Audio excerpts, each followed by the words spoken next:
ఒక సంస్థ చైర్మన్, మీరు అడిగిన దానికి సమాధానం చెప్పు. సంస్థ చైర్మన్ ఇప్పుడు పేపర్లు, మీడియా, ప్రింట్ మీడియా, సోషల్ మీడియాలో లేడీ ఏదో రాస్తున్నారు కదా, ఆమెను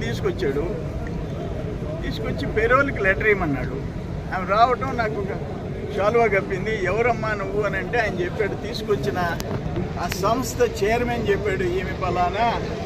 ఆమె చెప్పేది వినండి అంటే ఆమెను అడిగితే మా ఆయన జైల్లో ఉన్నాడు, పేరోల్కి లెటర్ ఇవ్వమని అడిగింది. అమ్మా నా కాన్స్టిట్యున్సీ కాకుండా నేను ఇవ్వకూడదని నేను ఫోన్లో మాట్లాడతానని తప్పించా. 3 సార్లు 4 సార్లు వచ్చినా నేను పేరోల్కి లెటర్ ఇవ్వలే. ఆమె ఏదో ఒకటి కప్పింది.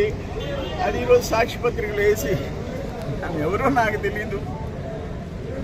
నాకు తెలిసిన ఒక సంస్థ చైర్మన్ ఆమెను తీసుకొచ్చాడు. రావటం స్పీడ్గా నాకు వేసేసింది. ఆమె ఫోటో తీయించేసుకుంది ఆమె అసిస్టెంట్ చేత.